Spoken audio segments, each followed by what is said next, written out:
Ah bah voilà, enfin de nouveau de retour sur NTV 68 en direct. On a été coupé sauvagement, on va dire entre guillemets, hein. Ça a été coupé sec, donc on n'a même pas pu entendre toute la conversation. Oui. Quelque chose. Je m'adresse aux personnes du Florival, mais à tous ceux qui regardent.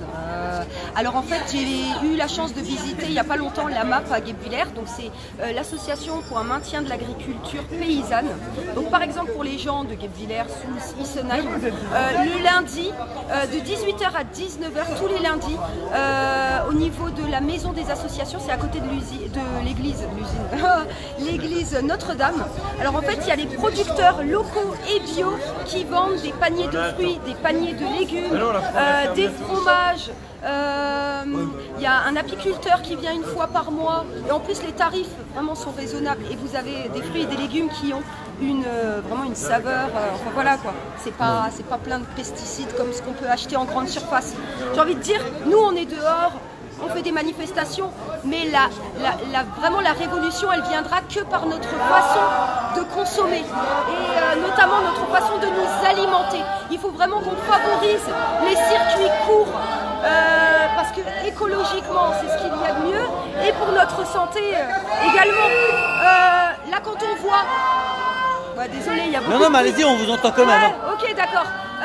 Donc voilà, ce que je voulais dire, c'est pareil, on change pas quelque chose, un téléphone par exemple, parce qu'il y a le dernier qui est mieux. Ton téléphone, il marche. Donc il faudrait changer les méthodes de consommation. Parce qu'on va droit dans le mur. Et si toute la planète consommait comme nous, ce serait encore pire. Là, c'est en juillet où on a consommé toutes les réserves en fait que peut produire tout ce que peut produire la Terre. On est de plus en plus à découvert. Et cette date, elle avance de plus en plus chaque année. Il faut qu'on change. Il faut qu'on change et déjà en nous-mêmes. Voilà, c'est tout ce que je voulais dire. Merci.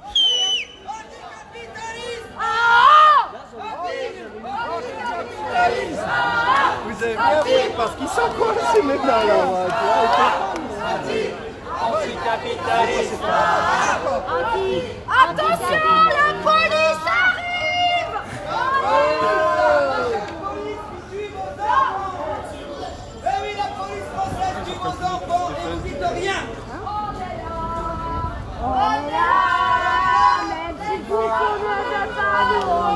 Alors pour ceux qui viennent nous rejoindre, soyez les bienvenus, nous sommes en direct sur NTV 68 ici à Mulhouse. Hein. Donc comme vous le savez peut-être, vous l'avez peut-être vu sur l'ordre de notre premier direct, c'est un rassemblement, un mouvement des Gilets jaunes, une nocturne, vous voyez, donc ici à Mulhouse hein, tout simplement. Ça fait un petit moment qu'ils sont en train de tourner, donc ils se promènent tranquillement, vous voyez. Tout se passe pour l'instant très très bien, voilà.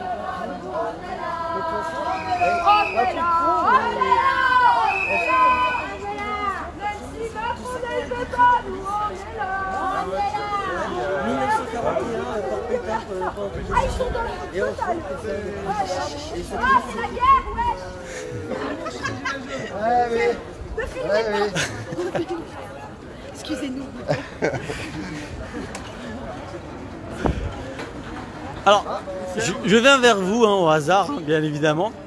Est-ce que vous pouvez dire d'où est-ce que vous venez? Oui, de Strasbourg. Vous venez? Ah oui, vous venez de Strasbourg. D'accord. Et pourquoi avoir fait autant de kilomètres pour venir manifester aujourd'hui ici à Mulhouse? Mais parce que je suis pour justement la convergence entre nous tous et on ne peut pas chacun agir de notre côté. Et je pense que c'est important. Je sais que nos amis de Mulhouse viennent aussi nous soutenir quand on fait nos manifs. Donc c'est normal qu'on se rende l'appareil. Et c'est comme ça que ça marche, je pense, dans la vie. Et justement, c'est tous ensemble qu'on gagnera. Exactement.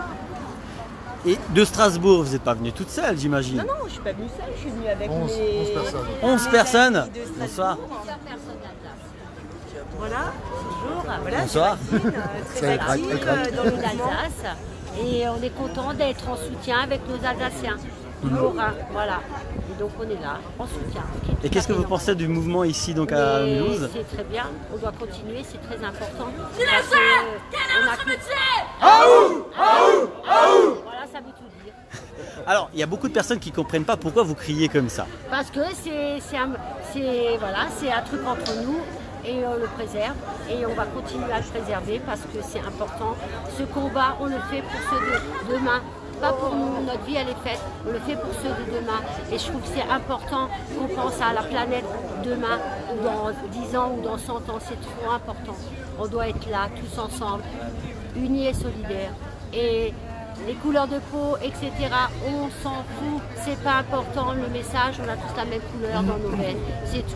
Voilà, tous unis et solidaires, on fera la différence tous ensemble. Et ça, c'est un message de paix pour demain, et on doit tout préserver. Les enfants, la nature, tout le monde a le droit de vivre dignement, et c'est ça qu'on préserve. C'est pour ça qu'on est là ce soir, tout simplement. Voilà. Pour les autres, et les Gilets jaunes, c'est une grande famille, et on va rester unis et solidaires, tous ensemble et tous ensemble. Voilà. Et moi, ouais, si je peux rajouter quelque chose qui pour moi me tient à cœur, et je pense que beaucoup devraient être sensibilisés à ça, ce sont les enfants dans ce pays. Il faut voir comment la justice se comporte justement en cas de viol, de pédophilie, de placement abusif d'enfants. Beaucoup devraient se poser la question, pourquoi est-ce qu'on a tellement d'enfants qui disparaissent? Il y a à l'heure actuelle, je me permets parce que je pense que c'est très important que les gens soient informés de ce genre de choses. Il y a à l'heure actuelle, je ne sais pas si beaucoup de personnes sont au courant de cette histoire, aux États-Unis, un milliardaire qui a été arrêté qui s'appelle Monsieur Epstein ou Epstein, chacun sa façon de prononcer, bien bien sûr. sûr. Et justement à l'heure actuelle en prison parce qu'il est l'initiateur d'un énorme réseau de pédocriminalité mondiale. Donc ce serait bien, aucune chaîne de télévision française n'en parle, ça concerne des milliers d'enfants. Je pense que nos enfants, c'est ce qu'il y a de plus précieux au monde. Pour nous tous, on se bat principalement Ils vont leur apprendre l'éducation sexuelle à l'âge de 3 ans, leur rentrer en maternelle, quoi. C'est un truc de fou. Ça, c'est aussi des choses, ça c'est encore un autre, mais il un faut truc de malade. absolument que les gens se sensibilisent par rapport à ce qu'il se passe dans notre pays concernant les enfants. Placement abusif, pédocriminalité, inceste, tout est passé sous tapis parce que ce sont tous des saloperies. Ils baignent tous plus ou moins dans ce genre d'ambiance. Je pense que trop d'argent rend les gens fous. Et je pense que point trop n'en faut, parce que si c'est pour en arriver là, c'est malheureux. Et je trouve que il y a un moment, les gens doivent prendre conscience qu'ils travaillent pour ces gens-là, qu'ils enrichissent ces gens-là. Il y a un moment, il faut savoir dire stop, quoi. Stop à tout niveau. C'est un système qui ne marche plus. Ce n'est pas la fin d'un gouvernement qu'on demande, c'est la fin d'un système, mais qui est mondial. On a tous, il se passe à l'heure actuelle beaucoup de choses dans le monde entier, il faut se renseigner, mais il y a un moment, stop. On souffre tous, peu importe où on soit sur cette planète, nous sommes tous des esclaves d'une monnaie qui est fictive. Voilà, enfin, et la France est le pays pilote actuellement. Dans tout le monde entier, on reçoit des encouragements. Et là, selon ce qui se passera en France, il y a beaucoup de gens qui ont envie de s'enfermer aussi, que ce soit en Europe ou dans le monde. Aussi bien du Mexique, du Guatemala que n'importe où, il y a des gens qui nous encouragent et qui sont 100% avec nous. Ça prouve bien qu'il y a un gros malaise international. Il n'y a pas seulement qu'ici. Les gens, ils ouvrent les yeux. Et ça continue. C'est pour ça qu'on ne peut pas arrêter les Gilets jaunes. Nous, on ne l'a pas vu venir, les gens de ma génération, j'ai 62 ans, les gens de ma génération, on ne l'a pas vu venir parce que le progrès était tellement rapide qu'on ne s'est pas rendu compte de ce qui se passait réellement. Le progrès avançait à une vitesse forte, le confort, on avait tout eu, donc on ne s'est pas rendu compte. C'est pour ça que j'estime que les gens de mon âge, notre place, elle est là, avec les Gilets jaunes, à 100% avec eux. On ne peut pas arrêter, c'est pas possible. On a laissé pourrir les choses et maintenant il faut se réveiller. Donc notre place est là. Mais les Gilets jaunes, tout seuls ne peuvent pas faire grand-chose parce qu'on se rend compte que...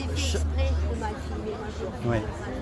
Est-ce qu'il ne faudrait pas justement s'unir avec les syndicats? Il ne faudrait pas s'unir avec... Parce qu'on voit que chacun perd... Non, les syndicats, comment voulez-vous que des gens qui tournent à 100 000 € par an, je parle des hauts syndicats, tournent à 100 000 € par an et avec 150 000 € de frais, comment voulez-vous que ces gens-là défendent des gens qui gagnent 900 €? C'est complètement aberrant. Et on voit bien que les syndicats, ça va pas très haut. Ça va pas très haut. Ils vont demander 4%, ils savent très bien qu'ils auront 0,25. Ça, c'est prévu à l'avance. Et on le sait tous. On arrête de payer des gens comme ça, de payer des cotisations à ces gens-là. C'est une honte. Et là, ils font des appels pour le mois de septembre pour casser notre mouvement. Parce que traiter avec eux, c'est très facile. Le gouvernement peut traiter avec ces gens-là. Parce que ces gens-là aussi, c'est pareil. Ils ont la même mentalité. Ils vivent dans le même monde, quelque part. Vous comprenez ce que je veux dire? Oui, non, donc, je vous écoute. On ne peut pas leur faire confiance. On ne peut plus leur faire confiance. C'est fini les syndicats du Nord dans le temps et tout ça. Ces gens-là, c'est fini. Maintenant, ce sont des gens qui sont sur leur laurier et qui attendent tranquillement.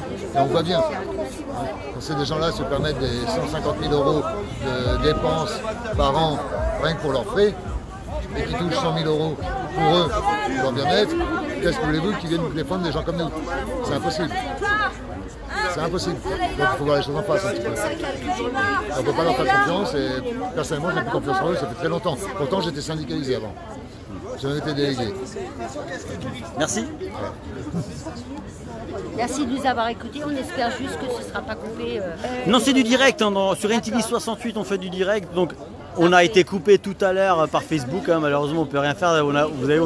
On a galéré pour essayer. En direct non-stop, donc je sais de quoi vous parlez. Ouais. Justement, on commence à déranger, c'est pour ça qu'ils nous censurent, tout simplement. Et je ne suis pas la seule, il y a énormément de personnes qui subissent la même chose que moi. Et malheureusement, moi par exemple, ce soir, si j'avais pas changé de compte, eh ben, je n'aurais personne sur mon live. Parce que je suis bloquée, j'arrête pas de bloquer. Pourquoi? Parce que j'ai dit la vérité et ça dérange, tout simplement. Et c'est ça qu'on doit absolument faire montrer. Malheureusement, les personnes qui disent la vérité, ils sont censurés. Alors qu'on veut juste que tout le monde soit au courant de toutes les manigances et les magouilles que sont derrière le gouvernement. Et on veut juste défendre le citoyen, que tout le monde puisse vivre dignement, tout simplement. Tout le monde a le droit d'avoir un toit sur la tête, c'est tout. Et on est en 2019, on n'est plus au Moyen-Âge. Et là, ce qui se passe, c'est qu'on est en train de détruire notre monde. Et on n'a pas à l'accepter parce qu'on a tous des personnes de notre famille qu'on adore et on veut les préserver. Et on veut préserver les générations futures, tout simplement. Voilà pourquoi on est là tous ce soir. Voilà. Je pense que j'ai dit à ce qu'il fallait dire. Je pense qu'il y a peut-être personne qui voudrait peut-être s'exprimer. Moi je termine juste parce que j'ai pas eu le temps de terminer après avant et ça me tient à cœur. Donc j'invite les gens à aller regarder, par exemple sur YouTube, il y a un youtubeur qui fait Radio Québec, qui parle de ce qui se passe effectivement aux États-Unis, qui se renseigne sur l'affaire Epstein, E-P-S-T-E-I-N. C'est en cours à l'heure actuelle. Il y a quand même des présidents Clinton qui sont concernés, des stars. R. Kelly est en prison justement parce qu'il faisait partie de ce système-là. C'est mondial ce truc. Et il faut savoir que ce monsieur Epstein, enfin même pas monsieur, ce gars... On va peut-être pas nommer, voilà. Mais... Ouais. Non, si, pour le nommer, mais pour moi, c'est pas un monsieur, c'est rien du tout, c'est pas possible. Avait un appartement à Paris et passait le plus clair de l'année. Donc on peut aussi se demander, je ne pense pas que ce ne soit qu'un pédophile quand il est sur son île. Je pense qu'un pédophile il est partout, là où il est. Donc que les gens se posent la question, pourquoi on a tellement d'enfants qui disparaissent chaque année, ça fait partie de ce genre de truc. Pour les enfants de migrants, on ne sait même pas ce qu'ils deviennent. Il faut que les gens se renseignent sur ce que c'est horrible comme truc, c'est du satanisme, c'est des choses d'une violence incroyable, ce ne sont pas que des viols, c'est énormément, c'est un truc dégueulasse. Donc, et c'est important que les gens se renseignent, qu'ils se renseignent seulement. Et merci, en tout cas le message est passé. Lolita Gate, l'avion qui transportait des hommes politiques et avec qui ils avaient des rapports sexuels avec des mineurs en 2009, beaucoup sont concernés, cet avion venait de Paris aussi. Beaucoup de gens sont vérifier tout cela. Regardez, monsieur. Merci en tout cas, voilà pour votre témoignage. Au nom direct, donc je regarderai. Voilà. D'accord. Donc voilà. Hein. Voilà, on va clôturer, en tout cas on va terminer peut-être ces images. Qui voudrait dire un petit dernier mot? Oui, moi. Ah. J'ai pas voté pour Madame Gutenberg ni pour Madame Lagarde. Voilà, je ne sais pas comment ils sont arrivés au poste. C'est une simple question. Est-ce que vous avez voté pour Madame Gutenberg? Non. Vous avez... Pourtant tout le monde est à poste, quoi, et puis on se demande comment, quoi. Mais il était sur quelle liste? Mais ils sont nommés par le gouvernement. Non, mais attendez, pas nommés, pas... Mais vous devez quand même être sur une liste. Vive Bernard Tapie. Vive Bernard Tapie, les autres candidats. Vive Bernard Tapie, il peut aller en commission où il veut, il mourra avant d'avoir l'argent, etc. Vive Bernard Tapie. Et là, ramasser des sacs poubelles pour ramasser la merde vos chiens, vos chats. Je pense que ce monsieur ne fait pas partie du mouvement, il vient de s'intégrer comme ça. Voilà, ça c'est les directs. Hein. Voilà, c'est les aléas du direct, on tombe comme ça sur des gens un petit peu... Donc on disait quoi? Regarde Strasbourg là, qui a plus de batterie, quoi. On est en train de voir pour qu'ils puissent rentrer sur Strasbourg. Alors on a compris que dans ce mouvement ce soir, c'est un événement, un mouvement nocturne, hein, c'est une marche nocturne. Clair, oui. Il y a des personnes qui sont venues de Belfort, il y a des personnes qui sont venues de Strasbourg, qui sont venues de loin. Partout, ouais. De Karlsbad.